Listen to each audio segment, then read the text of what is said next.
और खुदा रख तो मुझको हर लैलो नहर इश्क में अपने मुझे बेसब्र बेताब हम बेकरार अगर जानिब माशूक न बाशुद का शाशे तौलिब आशिक बेचारा नरासद बजाए अल्लाह खुदा न पकड़ दी बुनियादों बनाया কয়েকদিন ঘুরাইয়া ফিরাই অন্ধকার কবর নিয়ে যাবেন এই দুনিয়ায় কাউরে থাকতে দিবেন না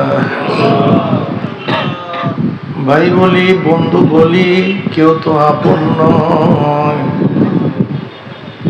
ছেলে বলি মেয়ে বলি কেউ তো আপন নয়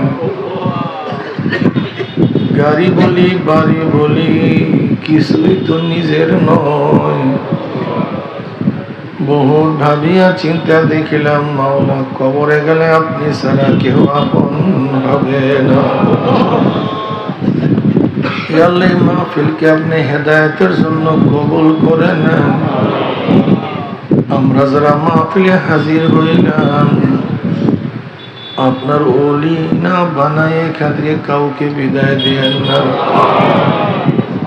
রব্বির হামহুমা কামা রব্বায়ানি সগীরা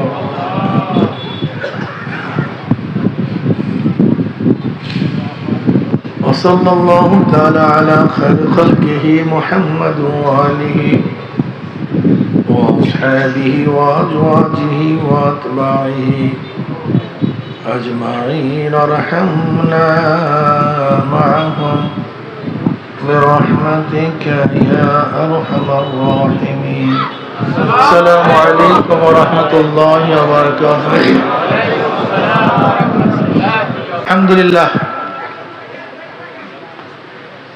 الحمد لله نحمده ونستعينه ونستغفره ونعوذ بالله من شرور أنفسنا من يهد الله فلا مضل له ومن يضلله فلا هادي له ونشهد أن لا إله إلا الله وحده لا شريك له ونشهد أن محمدا عبده ورسوله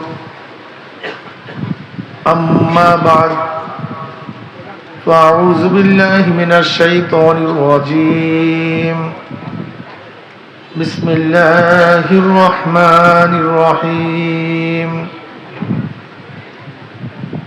يا أيها الذين آمنوا صلوا عليه وسلموا تسليما اللهم صل على سيدنا ونبينا وشفيعنا وحبيبنا مولانا محمد صلى الله عليه وعلى آله وأصحابه وبارك وسلم شهد رشد بولي اللهم صل على وحبيبنا مولانا محمد صلى الله عليه وعلى آله وأصحابه وبارك وسلم اللهم صل على سيدنا ونبينا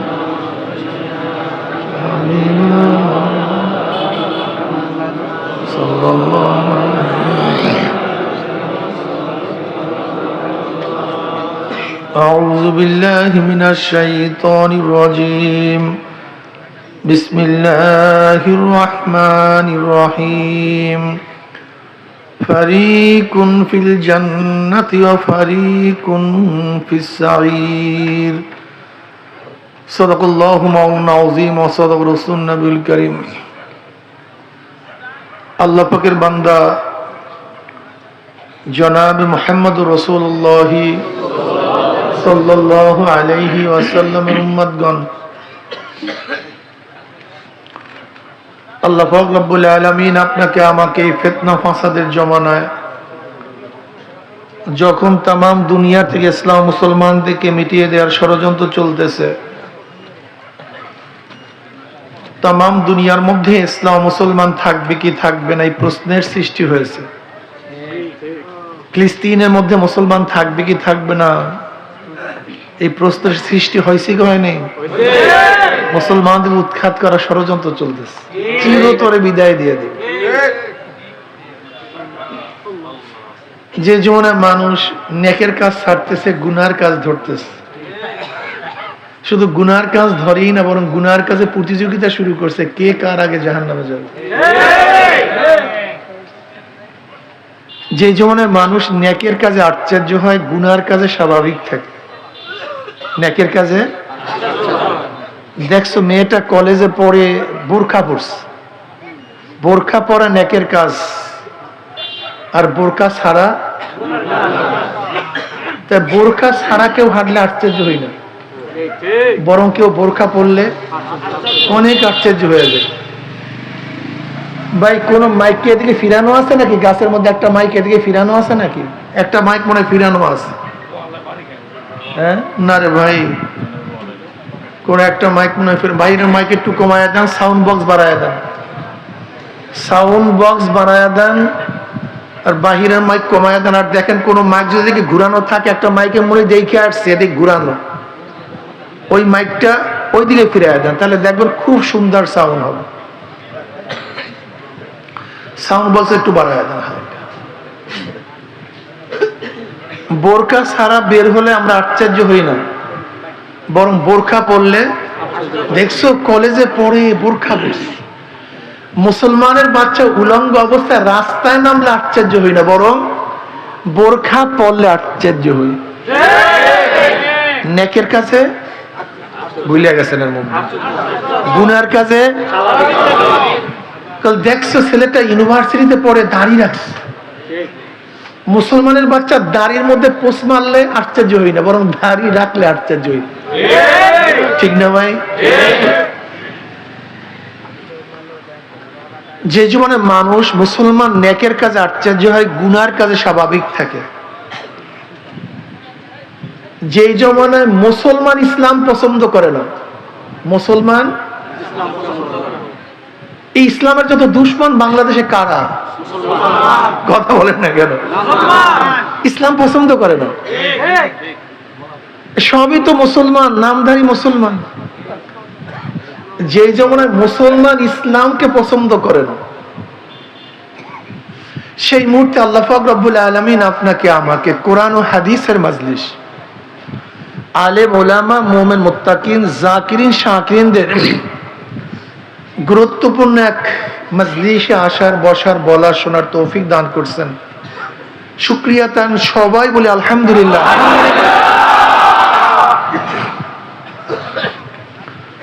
এই যে একবার আলহামদুলিল্লাহ পড়ছেন, 1000 নেকি আমলনামায় লেখা হয়ে গেছে, 1000 গুনাহ ঝরে গেছে। আল্লাহু আকবার। বুখারী শরীফ শেষই করছেন, وعن أبي هريرة رضي الله عنه قال قال رسول الله صلى الله عليه وسلم كلمتان حبيبتان إلى الرحمن خفيفتان على اللسان ثقيلتان في الميزان سبحان الله وبحمده سبحان الله العظيم। দুইটা কালেমা আল্লাহর কাছে খুবই প্রিয়। কার কাছে? জবানে খুবই হালকা। মূর্খ, শিক্ষিত, আলেম, গায়রে আলেম, পুরুষ, মহিলা, আরব, আজম উচ্চারণ করতে কোনো কষ্ট হয় না, মুখে জবানে খুবই হালকা, কিন্তু কিয়ামতের ময়দানে মিজানে খুবই ভারী। সাকিলাতানে ফিল মিজান। কালেমা দুইটা কি? সুবহানাল্লাহি ওয়া বিহামদিহি সুবহানাল্লাহিল আযীম, মানে সুবহানাল্লাহ আলহামদুলিল্লাহ। এই দুইটা কালেমা যে ব্যক্তি সবসময় পড়বে, কিয়ামতের ময়দানে মিজানের পাল্লা নেকে ভারী হয়ে যাবে।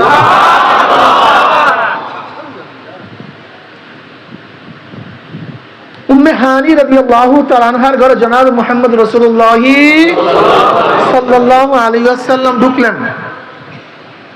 উম্মে হানি রাদিয়াল্লাহু তাআলা বললেন, ইয়া নবী আল্লাহ, বৃদ্ধা হয়ে গেছি, সারা রাত্র ইবাদত করার মতো শক্তি বাকি নাই, আপনি আমাকে সহজ কিছু আমলের কথা বলে দেন, যে আমলগুলি করে আমি জান্নাত পেতে পারি,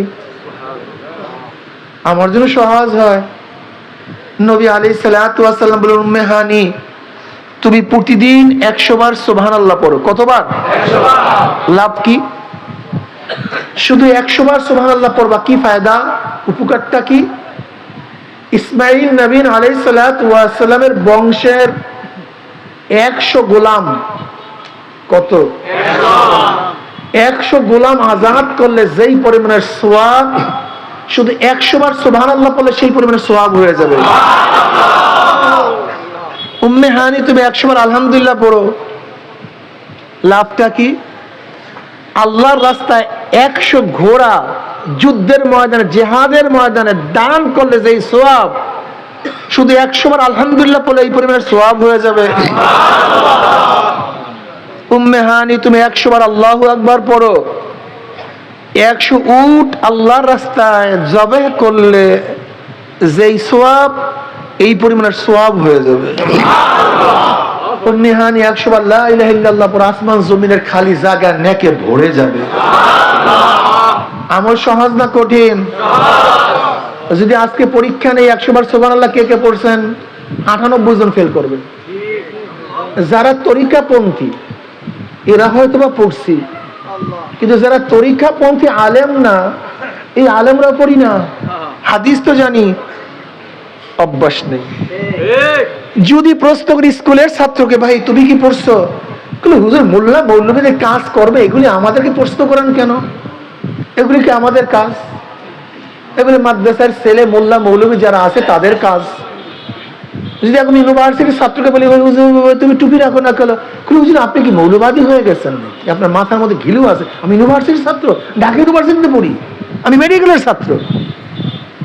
যদি বলি ভাই তুমি মুসলমান, দাঁড়িয়ে রাখো না কেন, হুজুর বুয়েটের ছাত্র আর আপনি কি বলতেছেন আমি দাঁড়িয়ে রাখবো, এটা কেমন কথা? এরকম প্রশ্ন আছে কি নাই? আমি কি বুঝলাম, কি বুঝতেছি? তার মানে স্কুলের ছাত্রদের, কলেজের ছাত্রদের, ইউনিভার্সিটির ছাত্রদের কবরে প্রশ্ন ভিন্ন, আর যারা কবিয়ায় পড়ে সরবরের মুরিদের প্রশ্ন ভিন্ন। ঠিক আছে না ভাই?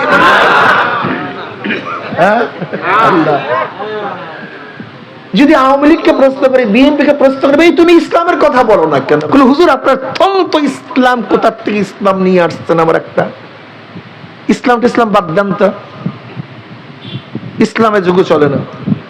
যদি প্রশ্ন করবে তুমি মুসলমান দাবি করো, থম তো হুজুর মুসলমান, বাপ দাদার জন্মে মুসলমান হইছি, আমি কি ইসলাম পালন করি না?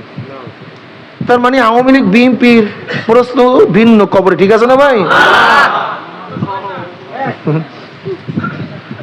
বোঝার চেষ্টা করবেন, আসলে ভুল বুঝাবুঝি আমাদের মধ্যে, সব বুঝাবুঝি ভুল। আমরা কেউ কার শত্রু না, আমরা সবাই সবার আপন, কিন্তু বুঝের ভুলের কারণে শত্রু হয়ে যায়, আর বুঝের কারণে, ঠিক বুঝের কারণে বন্ধু হয়ে যায়। আমরা কেউ কার দুশ্মন না ভাই। প্রথমে একটা কথায় আসি, যারা কবরকে বিশ্বাস করেন, যারা করেন না তাদের কাছে বয়ান না, ওয়াযাক্কির ফাইন্না যিকরা তানফাউল মুমিনিন, আমার বয়ান তো ফায়দা দেবে যাদের মধ্যে ঈমান আছে, যাদের মধ্যে ঈমান নাই আমার বয়ান ফায়দা দিবে না। তো আমার ঔষধ ওই রোগীর রোগ সারবে যে রোগীর মধ্যে রূহ আছে, যে রোগীর মধ্যে রূহ নাই, ড্রামে ড্রামে ঔষধ পান করালো কোনো ফায়দা নাই। কথাটা বুঝাতে পারি? বিশ্বাস হলো মূল। বিশ্বাস কি ভাই? যেরকম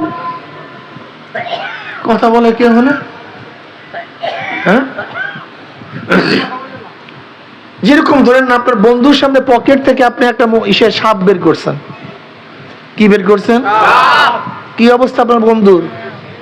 লাভ দিয়া চিল্লান দিয়া দৌড় দেবে, আপনি হাসতেছেন, আপনার বন্ধু দৌড়াইতেছে চিল্লাইতেছে, একই সাপ। সাপ কয়টা? কিন্তু দুই ধরনের আচরণ কেন, আমল কাজ দুই ধরনের কেন? একজনে হাসতেছে আর একজনে পালাইতেছে, অথচ সাপ কিন্তু কাজ, কারণটা কি একজনে চিন্তা করছেন? এই কাজের ভিন্নতার কারণটা কি?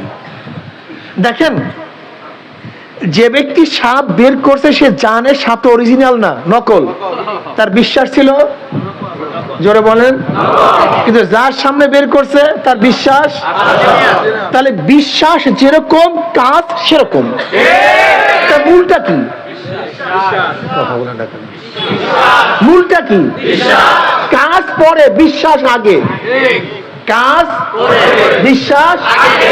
যাদের বিশ্বাস যেরকম তার কাজ সেরকম। উদাহরণস্বরূপ, আপনার বাড়ির দরজাতে রাত্রে এসপি সাহেব আসছে মুন্সিগঞ্জের, দরজা নক করছে, কে? আমি এসপি। আপনি লাভ দিয়ে উঠছেন, স্যার স্যার স্যার। বলে, দেখো আমি এসপি সাহেব, তোমার জন্য আমি একটা বার্তা নিয়ে আসছি।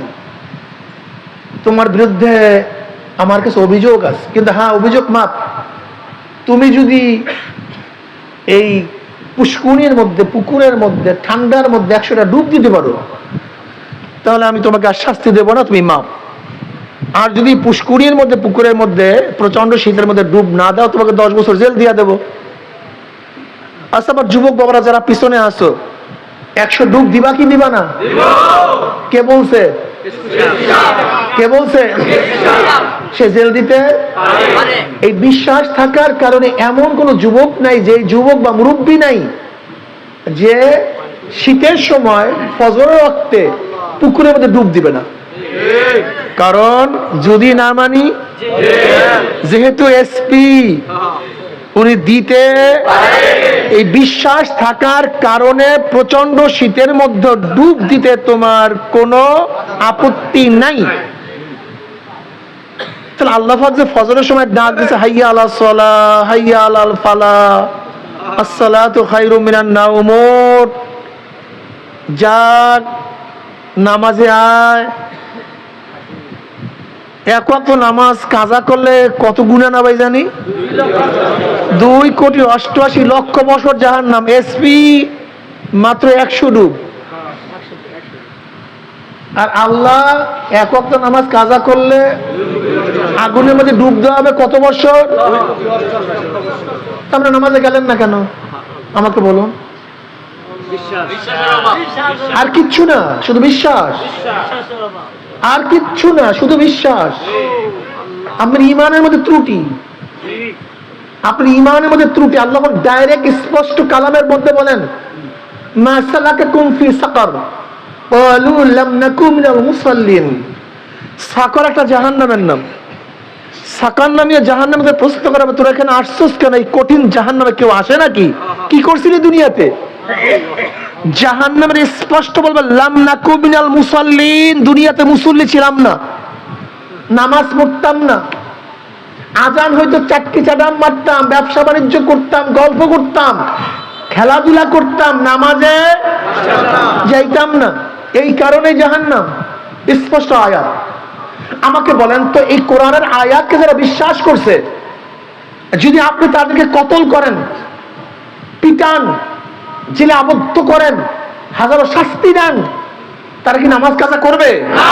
কারণ তাদের বিশ্বাস দুনিয়াতে সুখে থাকলেও মারা যাব, কষ্টে থাকলেও মারা যাব, খাইলেও মারা যাব, না খাইলেও মারা যাব। দুনিয়ার শুরু আছে, শেষও আছে, কিন্তু আখিরাতের শুরু আছে আর কোনোদিন। জাহান্নামের 1 সেকেন্ড আযাব সহ্য করার ক্ষমতা আমরা কেউ রাখি না। কাজে আমাকে মারেন আর যাই করেন, আমি নামাজ কাজা করতে পারবো না। কিন্তু অধিকাংশ আমার যুবকরা নামাজ পড়ে না। অথচ নবী আলাইহিস সালাম স্পষ্ট আল ফারকু বাইনা আবদ আল কুফর তারকুস সালাহ, মুমিন এবং কাফিরের মধ্যে পার্থক্য। মুমিন নামাজ পড়ে, বেঈমানরা নামাজ পড়ে না। মুমিন আল্লাহর সামনে দাঁড়ায়, বেঈমানরা দাঁড়ায় না।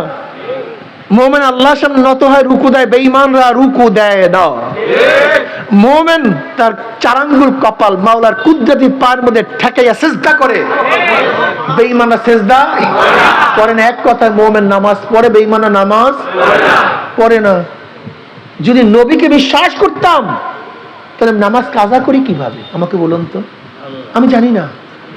আজকে মাদ্রাসা তোলাবারা নামাজ কাজা করে, অনেক আলেমরা নামাজ কাজা করে, অনেক মুসল্লিরা নামাজ কাজা করে, অথচ আব্বাজান রহমতুল্লাহ আলাইহির বয়স যখন 35, আমার দাদাজান প্রশ্ন করছেন, বাবা সৈয়দ, আব্বাকে ফজলু সৈয়দ বলতেন, বাবা সৈয়দ তোমার এই 35 বছর করে নামাজ কাজা হয়েছে বালেগ হওয়ার পরে? আব্বাজান বলছেন, বাবাজান আল্লাহর ফজল ও করমে আজ পর্যন্ত নামাজ কাজা হয় নাই। আজকে কয়জন আলেম আছেন যারা বলতে পারবে নামাজ কাজা হয়নি? আমাদের মুরব্বী রশিদ আহমদ গঙ্গুর রহমতুল্লাহ আলাইহি দেওবন্দের মজলিসে গেছেন, ভিড়াভিড়ির কারণে তাকবীর উলা ছুটছে। কি ছুটছে? তিনি বলছেন 18 বছর পরে আজকে তাকবীর উলা ছুটছে, 18 বছর পরে। কয়জন আলেম বলতে পারবো নামাজকে জামাত কাজা হয় না? কয়জনে বলতে পারি? আর আমাদের সাধারণ মুসল্লিদের অবস্থাটা কি? কোথায় সে মুসলমান? কোথায় সে মুসলমান? কোথায় সে মুসলমান? আমার ওই ঘটনা মনে পড়ে, শাহ ওয়ালিউল্লাহ মুহাদ্দিস দেহলভী রহমাতুল্লাহ আলাইহি তিনি দিল্লির মসজিদে রুমাল মাথায় দিয়া তারপর ঢুকতেন, আশেপাশে কেউ তার চেহারা দেখতে পারত না। শাকদেবরা অনেক বেচেইন হয়ে গেছে, হুজুরের চেহারা দেখতে পারি না, খারাপ লাগে, হযরতের চেহারা দেখতে পারি না। হুজুর বুঝতে পারছেন, একদিন তার রুমাল তার এক মুরিদের মাথায় দিয়ে দিস। উমরি মুরিদ চিল্লাইতে চিল্লাইতে অস্থির হয়ে গেছে, হুজুর টান দিয়ে রুমালটা নিয়ে গেছে। এবার সাথীরা প্রশ্ন করছে যে হুজুরের রুমাল তোমার মাথায় দেওয়ার পরে তোমার অবস্থা এরকম হইলো কেন? বলে ভাই, হুজুর যখন আমার মাথার মধ্যে রুমাল দিছে, আমি দিল্লির মসজিদে মানুষ দেখতেছি না, কোন জায়গা থেকে কুকুর, কোন জায়গা থেকে শুয়ার বসা, বাদর বসা। ইউরাফুল মুজরিমুন বিসীমাহুম ফায়ুখাযু বিন-নাওয়াসি ওয়াল আকদাম। ইউরাফুল মুজরিমুন, কিয়ামতের ময়দানে মুজরিমদের চেহারা দেখলেই বোঝা যাবে কে কোন ধরনের গুনাহ করিয়া কিয়ামতের ময়দানে উঠছে। দেখেন, বিজ্ঞ ডাক্তার, তার কাছে যাওয়ার পরই চেহারা দেখিয়ে বিজ্ঞ ডাক্তার বলতে পারে কোন ধরনের রোগের জার্ম তার মধ্যে ঢুকছে। কি বলতে পারে? কি পারে না? বিজ্ঞ ডাক্তার বলতে পারে। ঠিক কিয়ামতের ময়দানে চেহারা দেখলেই বুঝতে হবে এটা সুদখোর, এটা ঘুষখোর, এটা চোর, এটা ডাকাত, এটা জিনাকার, এটা বেনমাজি, এটা মিথ্যাবাদী, এটা যাকাত দিত না। হাজার ধরনের চেহারা চলে আসবে। আমার যুবক বাবারা, আজকে মাজলিসের মধ্যে বিভিন্ন ডিজাইনের, বিভিন্ন ধরনের, বিভিন্ন পেশার, বিভিন্ন মতের লোক আমরা আছি কি নাই? কিন্তু কিয়ামতের ময়দানে মৃত্যুর পরে লোক হবে দুই ধরনের, একদল জান্নাতি আর একদল জাহান্নামী। একদল জান্নাতি আর একদল জাহান্নামী। ধনী নাই, গরিব নাই, শিক্ষিত নাই, মূর্খ নাই, সৈয়দ নাই, নন সৈয়দ নাই, চরমনাই নাই, বিএনপি নাই, আওয়ামী লীগ নাই, কিচ্ছু নাই, সব শেষ। গ্রুপ কয়টা?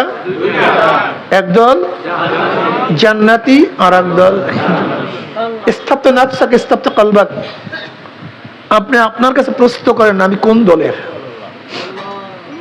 ভাইও, যাদের ঈমান মজবুত ছিল, হানজালা রাদিয়াল্লাহু তাআলা, বুখারীর মধ্যে রওয়ায়াত আসছে, হঠাৎ একদিন চিল্লাইতেছে হানজালা মুনাফিক হয়ে গেছে, হানজালা মুনাফিক হয়ে গেছে। দৌড়ে বলে হানজালা মুনাফিক হয়ে গেছে। আবু বকর সিদ্দিক রাদিয়াল্লাহু তাআলা আওয়াজ শুনছেন, হানজালা বলছে হানজালা মুনাফিক হয়ে গেছে। আবু বকর রাদিয়াল্লাহু, কি বলে হানজালা তুমি মুনাফিক হয়ে গেছো? কইল হ্যাঁ, হানজালা মুনাফিক হয়ে গেছে। কইল কি বলো মুনাফিক হয়ে গেছে? কইল হ্যাঁ। কইল কিভাবে? কইল জনাব মুহাম্মদ রাসূলুল্লাহ সাল্লাল্লাহু আলাইহি ওয়াসাল্লামের দরবারে যখন থাকি, নবী যখন বয়ান করেন, তখন আমার ভাব হয় আমি জান্নাত দেখতেছি, জাহান্নাম দেখতেছি। কলবের হালাত কত সুন্দর থাকে, কিন্তু যখন তার দরবার থেকে বাড়িতে চলে আসি, দুনিয়ার ঝামেলার মধ্যে পড়িয়া যায়, তখন সেই হালাত তো থাকে না। তাই নবীর কাছে এক ধরনের অবস্থা, নবীর বাহিরে এইটা মুনাফিকের আলামত। আমি মুনাফিক হয়ে গেছি। আবু বকর রাদিয়াল্লাহু, হ্যাঁ আমিও তো মুনাফিক হয়ে গেছি, আমার তো একই অবস্থা, আমার তো একই অবস্থা। দুজন নবী আলাইহিস সালাতু ওয়াস সালামের কাছে গেলেন, গিয়া বলেন, ইয়া নবী আল্লাহ, আমরা তো মুনাফিক হয়ে গেছি। বলে, কি বলো তোমরা, কিভাবে মুনাফিক হইলা? বলে, ইয়া নবী আল্লাহ, আপনার কাছে যখন থাকি তো আমাদের কলবের অবস্থা এরকম, আমরা জান্নাত জাহান্নামের বয়ান করলে মনে হয় দেখতেছি, কিন্তু আপনার থেকে চলিয়া গেলে সেই হালাত তো থাকে না। বলে, হানজালা, এরকমই এরকমই এরকমই আমার কাছে থাকলে তোমাদের যে হালাত, যে অবস্থা, আমার বাহিরেও যদি সেই একই অবস্থা থাকতো, বিছানায়, রাস্তায়, ফেরেশতারা তোমাদের সাথে মুসাফা করতো। একদিনে ফেকের আছে আমার কলবের অবস্থাটা কি, আমার কলবের হালাত কি নেই। আজকে চরমনের মুজাহিদদের তো প্রত্যেকটা মুজাহিদের আল্লাহর ওলি হওয়ার কথা ছিল, সেই ঔষধ আপনাদের মধ্যে আছে, সেই ট্রিটমেন্ট আপনাদের মধ্যে আছে, কিন্তু মুজাহিদদের কাজে পাওয়া যায় না, ডাকলেও পাওয়া যায়। ওরে অলস, ওরে অলস, ওরে অলস, অলস ব্যক্তি খাসিরাত দুনিয়া ওয়াল আখিরা, অলস ব্যক্তি খাসিরাত দুনিয়া ওয়াল আখিরা। অলস ব্যক্তির দুনিয়াও বরবাদ, আখিরাতও বরবাদ। তুমি হালকায় জিকিরে যাবা না, মাসিক ইজতেমায় যাবা না, 2 বেলা জিকির করবে না, আল্লাহ ওয়ালাদের কিতাব পড়বে না, চরমনের ময়দানে যাবা না। 5 শর্ত, 5 ঔষধ এবং 5 শর্ত, 5 ঔষধ, 3 সবক, এইটা আদায় করবা না, তুমি সামনে বাড়বা কিভাবে? তুমি যে যেই সলিমুল্লাহ সেই সলিমুল্লাহ, যেই 1 ক্লাসে ভর্তি আছো একই অনেকে আছো, তুমি তো সবক পরিবর্তন করতে পারো না, তোমার সেই জাহেল আর কি থাকতে পারে? চরমনায় মুজাহিদ শুধু নিজেকে নিয়ে চিন্তা করে না, কু আনফুসাকুম ওয়া আহলিকুম নারা, নিজে বাঁচো, সমাজকে বাঁচাও, ছেলেকে বাঁচাও, বাবাকে বাঁচাও, মেয়েকে বাঁচাও, মাকে বাঁচাও, গ্রাম বাসীকে বাঁচাও, ইউনিয়নের লোককে, মানুষকে মাওলার দিকে ডাকো আর বলো, মাওলা রে, আমি আমার কাজ করলাম, তুমি তোমার কাজ করিও, আমি তোমার বন্দেকে দাওয়াত দিলাম, তুমি কবুল করিয়া নিও। হযরত হাজী ইমদাদুল্লাহ মুহাজির মক্কি রাহমাতুল্লাহ আলাইহি সুন্দর চমৎকার একটা ঘটনা। এক মহিলার স্বামী নামাজ পড়তো না, বাজে কাজ করত, ওই মহিলা বারবার বলতে আছে, স্বামী গো, আপনি হাজী সাহেব রাহমাতুল্লাহর কাছে যান, গিয়ে আপনি তার কাছে বয়াত গ্রহণ করেন। ওই স্বামী বারবার বলে, আমি গিয়া কি করব, ওখানে গেলেই তো হুজুর বলবেন নামাজ পড়ো, আমি তো নামাজ পড়তে পারবো না, আর নামাজ পড়া আমার কোনো আপত্তি নেই, কিন্তু আমার উজু করতেই সহ্য হয় না, আমি তো উজু করতে পারবো না, নামাজও পড়তে পারবো না। আর হুজুরের কাছে গেলেই প্রথম বলবে নামাজ পড়ো, যেহেতু আমি উজু করতে পারবো না, নামাজও পড়তে পারবো না, হুজুরের কাছে যাইয়াও কোনো লাভ নাই। কিন্তু মহিলা বলতে আছে, যান, আল্লাহ ওয়ালাদের কাছে যান, হুজুরের কাছে যান, হুজুরের সোহবাতে যান, দেখেন হুজুর কি বলে। যদি আপনার নামাজ পড়তে ভালো না লাগে সেইটা পরের কথা, আগে হুজুরের কাছে যান। স্ত্রী অনেক বুঝাইয়া শুনাইয়া হাজী সাহেব রাহমাতুল্লাহর কাছে যখন পাঠাইয়া দিলেন, হাজী সাহেব হুজুরের কাছে যাওয়ার পরে বলতে আসো, তুমি কি বয়াত হওয়ার জন্য আসছো? বলে, হুজুর বয়াত হওয়ার জন্য আসছি। বল, তোমার তো নামাজ পড়তে হবে, রোজা রাখতে হবে। বলে, হুজুর এর জন্য তো আপনার কাছে আসতে চাই নাই, আমি তো নামাজ পড়তে পারবো না, আর নামাজ পড়া আমার কষ্ট না, কিন্তু আমার উজু সহ্য হয় না, আমি উজু করতে পারবো না, এর জন্য নামাজও পড়তে পারবো না। নামাজ তো ফরজ, নামাজ পড়তে না পারলে আমি তোমাকে কিভাবে বয়াত করব? বলে, হুজুর বয়াত করলে করেন, না করলে আমি যাই। আমি আসতেও চাইছিলাম না, স্ত্রী আমাকে অনেক বেশি ইসরার করে আপনার কাছে পাঠাইয়া দিছে। এবার হাজী সাহেব রাহমাতুল্লাহ বলেন, মাওলা, হ্যাঁ, নামাজ পড়া এবং না পড়ার দায়িত্ব তো আমার না, দায়িত্ব তো তোমার। আমি আমার কাজ করলাম, তুমি তোমার কাজ করিও। এবার হাজী সাহেব রাহমাতুল্লাহ আলাইহি তুই বয়াত হ। বয়াত হওয়ার পরে হাজী সাহেব রাহমাতুল্লাহ, মাওলা রে, আমি তোমার কাছে সুবর্দ করলাম, তুমি তোমার বন্দাকে কবুল করিয়া নিও। যদি তুমি কবুল নাই করবা, আমার কাছে কেন পাঠাইছো? যেহেতু আমার কাছে তুমি পাঠাইছো, তোমার বন্দাকে মাহরুম করিও না। হাজী সাহেব রাহমাতুল্লাহ বলেন, যা, তুই যদি নামাজ পড়ো তোকে 10টা জুতা দেব, যা। ফজরের পরে আসছে, হাজী সাহেব রাহমাতুল্লাহ বয়াত করে দিছে, মাওলার কাছে কান্নাকাটি করছে। যখনই জোহরের নামাজ রক্ত হয়ে গেছে,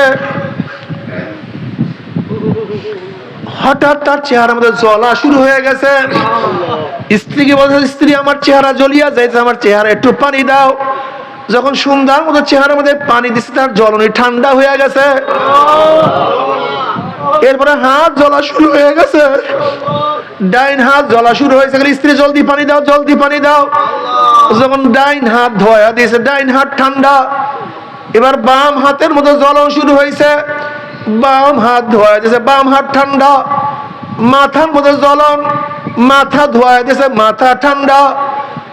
ডাইন পাওয়ার মধ্যে জ্বলন, ডাইন পাও ধোয়া দিয়েছে, ডাইন পাও ঠান্ডা। বাম পাও জ্বলন, বাম পাও ধোয়া দিয়েছে, বাম পাও ঠান্ডা। এবার ওই ব্যক্তি বলছে, স্ত্রী যে উজুর ভয় আমি নামাজ পড়তাম না, সেই উজু তো হয়েই গেছে, আমি কেন নামাজ পড়বো না? এবার সেই ব্যক্তি নামাজের দ্বারায় নামাজ পড়ছে, বগুল যাত্রা করিয়া জুতা নিয়ে হাজি আব্দুর রহমতুল্লাহ দরবারে রওনা। হাজি আব্দুল দেখে আর মিসকি মিসকি হাসে, বাউলা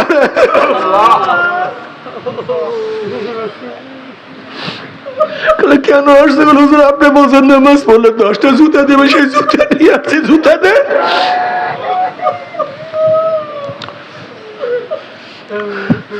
আমি তো নামাজ না পড়িয়া পারি নাই।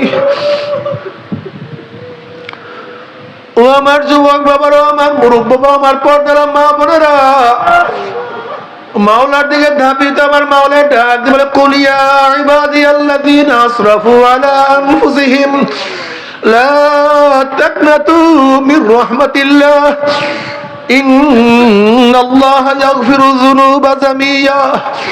আয় বান্দা, বান্দা, ও বান্দা তুই মদের আসর থেকে আমি মাওলার দরবারে হাজিরা দে। ও বান্দা তুই জুয়ার আসর থেকে জিকিরের মাজলিসে বসিয়া যা। ও বান্দা তুই আড্ডার মধ্য থেকে আমি মাওলার সামনে নামাজে দাঁড়ায়া যা। এ বান্দা তুই গান বাজনা বাদ দিয়ে আমার মাওলাকে ডাক দে, আল্লাহ। বান্দা তুই একবার আমি মাওলাকে আল্লাহ বলে ডাক দিবি, আমি মাওলা, আমি মাওলায় খুশি হয়ে তোর ডাকের 10 বার জবাব দিয়া দেব। বান্দা তুই কি কোরআনের মধ্যে দেখো না, ফাজকুরুনি আযকুরুকুম, তোরা আমার জিকির কর, আমিও তোদের জিকির করব। বান্দা কেন তোরা আমার জিকির করো না?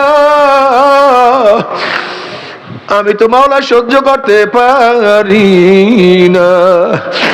বান্দা যখন তোরা জিকির করো, আমাকে ডাক দাও আল্লাহ, আমি তখন ফেরেশতাদের মধ্যে তোদেরকে নিয়ে গর্ব করি। দেখ ফেরেশতারা, তোরা নিষেধ করছিলি যে তোমার বান্দারা ফিতনা করবে, ফাসাদ করবে, রক্তপাত করবে। জিকির আজকে আমরাই করি, কিন্তু দেখ আমার বান্দার দোকান, ব্যবসা বাণিজ্য,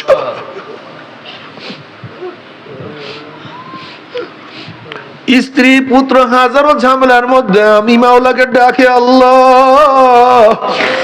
ও বান্দা তুই যখন ডাক দাও, আমার কুদরতি কলবটা ঠান্ডা হইয়া যায়। আমি তোকে কুদরতি কোলের মধ্যে, বুকের মধ্যে জড়াইয়া নে। আয় বান্দা, ও আমার যুবক বাবারা, ও আমার মুরব্বী বাবারা, দুনিয়া কিছু না। दुनिया का दोस्ती मिसले कागज फूल है, ज़ाहिरी में खुशनमा है, हकीकत में खुश नहीं কিছু না। তুমি কি দেখো নাই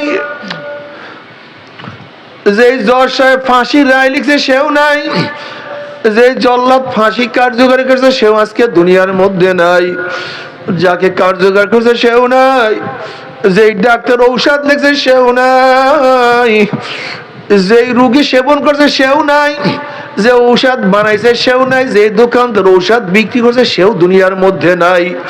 না নবী ইব্রাহিম আছে, না নমরুদ আছে, না নবী মুসা আছে, না ফেরাউন আছে, না আমার নবী আছে, না আবু জাহেল আছে।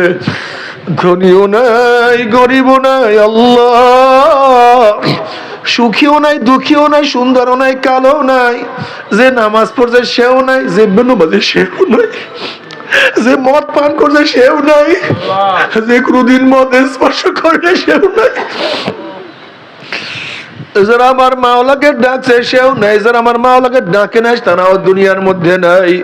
কিন্তু কি নিয়ে রওনা করছো? হাসিবু ক্বাবলা আন তুহাসাবু, তোমার কাছে হিসাব নেওয়ার আগে তুমি তোমাকে হিসাব না, খবরদার হিসাব নিকাশ না মিলাইয়া কেউ আমার মাওলার কবরে যাইও না। আল্লাহ না করুক, আল্লাহ না করুক, হিসাব নিকাশ না মিলে আমার মাওলার কবরে যাও, কোন কোন নাফরমানের কবরের দুই পাশের মাটি এত জোরে চাপ মারবে, চাপের সুরে এক ফাজরে হাঁটি আর এক ফাজরে লাগাইয়া ফেলাইবে। আল্লাহ তুই আমাদের সবাইকে মাফ করিয়া দাও। এ বেনমাজি বাবারা, এ আমার বেপর্দা মা ও বোনেরা, তোমরা কি শোনো নাই কত কবরের মধ্যে সাপ দেখা যায়, বিচ্ছু দেখা যায়, আগুন দেখা যায়, কত কবর মধ্যে ধোঁয়া দেখা যায়, আবার কত কবর মধ্যে 1 বছর 100 বছর 1000 বছর পরেও কাঁপুনের কাঁপুন সব লাশ তাজা পাওয়া যায়। এরপরে কি তোমার বুঝে আসবে না?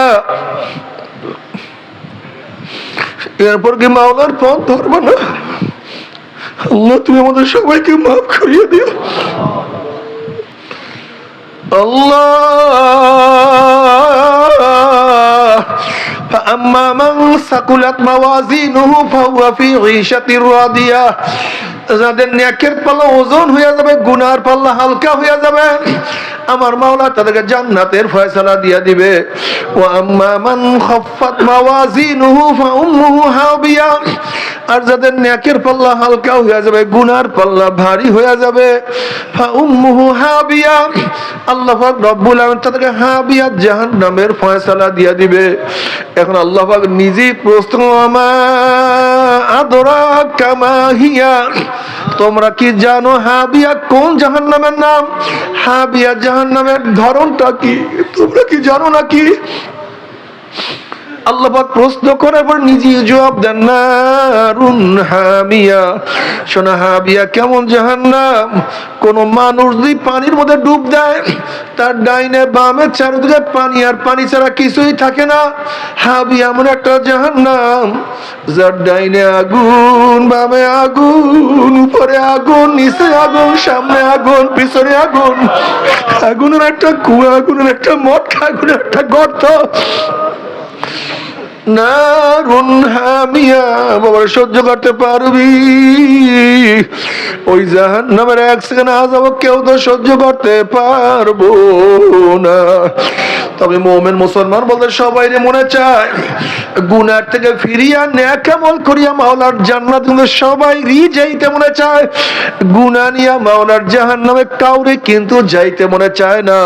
কিন্তু কেনই বা আমরা নেক আমল করতে পারি না, কেনই বা গুনার কাম ছাড়তে পারি না? এর মূল কারণ আপনার এবং আমার পিছনে নফস এবং শয়তান লাগিয়া রইছে। এই নফস এবং শয়তান থেকে বাঁচার জন্য যে কোনো একজন হক্কানি আল্লাহর ওলির হাতে হাত দিতে হবে রে বাবা। খবরদার, বর্তমান জমানায় পীর মুরিদের নামে ভেজাল, ব্যবসা, রেশারেশি, দলাদলি, হিংসা হাসাদে পরদ হয়ে গেছে।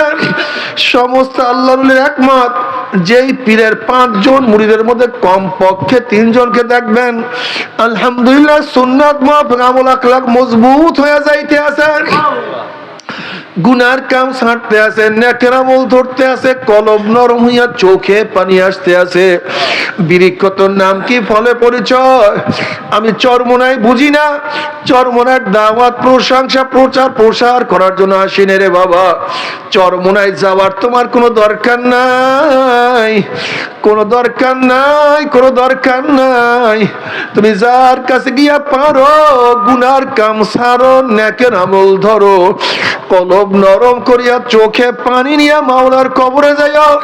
যেরকম দুনিয়ার ঘরে আগুন লাগলে পানি ছাড়া নিভানো যায় না, ঠিক তদ্রুপ তোমার এবং আমার গুনার দ্বারা যে জাহান্নামের আগুন জ্বলিয়া রইছে, চোখের পানিও ছাড়া কিন্তু জাহান্নামের আগুন নিভানো সম্ভব না। কাজে আমার জন্য দোয়া চাই, আমিও দোয়া করি, সবাই সবার জন্য প্রাণ খুলিয়া দোয়া করো, যেন কিয়ামতের ময়দানে গলাগলি বাঁধিয়া মনে একসাথে জান্নাতে যাওয়ার তৌফিক দিয়া দেয়।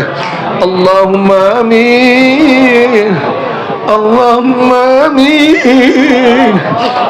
আমার পর্দার মা বোনেরা, দুই হাত তুলিয়া মাওলার দরবারে কান্দো আর মাওলার কাছে মাপ চাও।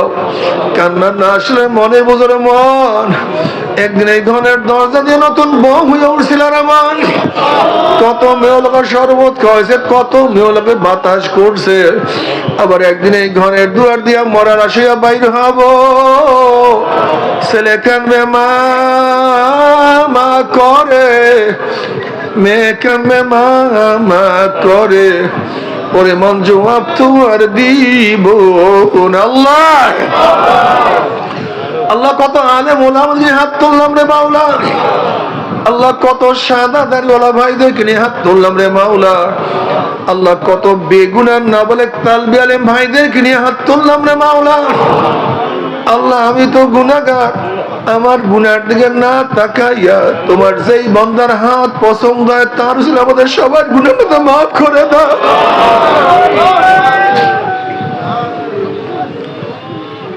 আল্লাহ মাফ করবাই না, ক্ষমা করবাই না, তাহলে তোমার বান্দার এখানে কেন আসছে?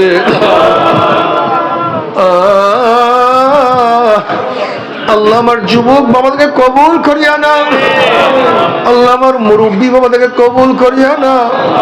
আল্লাহ আমার মা বোনদেরকে কবুল করিয়া না। আল্লাহ আমরা যারা হাত তুললাম জানি না কেন মা নাই, বাবা নাই, স্ত্রী নাই, সন্তান নাই, দাদা নাই, দাদু নাই, নানা নাই, নানু নাই, ভাই নাই। আমার বড় ভাই দুনিয়ার থেকে বিদায় হয়ে গেছে। ভাই নাই, বন্ধু নাই, আত্মীয় নাই, স্বজন নাই। যত মুমিন মুমিনাত মুজাহিদরা কবরে শুয়ে রয়েছে, সবার কবরে আযাবকে মাফ করে দাও। খাস করে আমাদের শায়খ ও মুর্শিদের কবরকে জান্নাতের বাগিচা বানায় দাও। মা দাদা সব তামাম দুনিয়ার মাশায়েখদের মাকামকে জান্নাতের মধ্যে বুলন্দ করে দাও। আমাদের আহলে আওলাদ তোমার খাস গোলাম বান্দি হিসেবে কবুল করে নাও। রব্বির হামহুমা কামা রব্বায়ানি সগীরা। সাল্লাল্লাহু তাআলা আলা খায়রি খালকিহি মুহাম্মাদ ওয়া আলিহি ওয়া আসহাবিহি ওয়া আজওয়াজিহি ওয়া আতবাহি আজমাইন। আরহামনা মা'হুম বিরহমাতিকা ইয়া আরহামার রাহিমিন।